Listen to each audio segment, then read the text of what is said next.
আর এখন ইলেকশন এসছে, তাই বসন্তের কোকিলদের কাউকে ফটোশ্যুট করছে সব।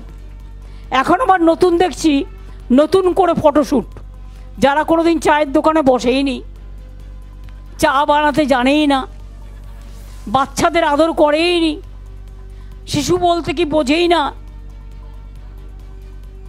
বিড়ি বাঁধতে জানেই না কোনোদিনও, বিড়ির বদলে অন্য কিছু হয়তো খায়। কয়েকদিন আগেই রাহুল গান্ধীর সঙ্গে একসঙ্গে মিটিং করতে গেলেন, কখনো পাটনা কখনো বেঙ্গালুরু। রাহুল গান্ধীকে তখন বললেন আমার লিডার। এই মমতা ব্যানার্জি রাহুল গান্ধী কদিন আগে বলেন আমার লিডার। রাহুল গান্ধী সম্পর্কে কুরুচিকর মন্তব্যে বাংলার মানুষ নিশ্চয় ধিক্কার জানাবে। কে ভোটে হারলো জিতলো, কে কার থেকে কম ভোট পেলে বেশি ভোট পেলে বড় কথা নয়। সামাজিক জীবনে, রাজনৈতিক জীবনে সর্বত্র বাংলার শিষ্টাচারকে, ভদ্রতাকে গুরুত্ব দিয়ে থাকে। আমাদের নেতা রাহুল গান্ধী সম্পর্কে বলছে এ কোথায় কি খায় কে জানে। আমরা তো অনেক আমাদের স্টকে আছে, কি বলতে তো পারি আমরা, সেগুলো আমরা বলতে চাই না। আমাদের পরিষ্কার বক্তব্য, তৃণমূল কংগ্রেস বিজেপিকে হারাতে চায়।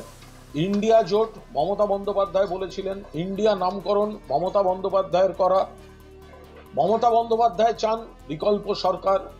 কিন্তু কংগ্রেস যদি অবাস্তব কথা বলে দরাদরি করে, চাপের রাজনীতি করে, কংগ্রেসের প্রদেশ কংগ্রেস সভাপতি পাশাপাশি লোকসভা দলনেতা যদি বিজেপি সিপিএম এর দালালি করে সারাক্ষণ মমতা বন্দ্যোপাধ্যায়, অভিষেক বন্দ্যোপাধ্যায় এবং বাকিদের তৃণমূল দলকে তিনি কুৎসা করেন, তো তাহলে কংগ্রেসকে ভাবতে হবে যে তারা তাদের রাজ্য ইউনিটকে দিয়ে এই সব কাজকর্মগুলো করাচ্ছেন কেন। তৃণমূল একা ক্ষমতা রাখে বাংলার মাটিতে বিজেপিকে হারিয়ে দেয়। তৃণমূল হারিয়ে দেখিয়েছে, আবার দেখাবে।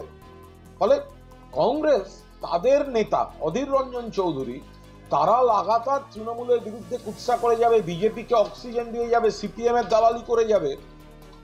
আর এরা এখন ড্যামেজ কন্ট্রোলের জন্য নাটক করবেন, দুটো একসঙ্গে হয় না।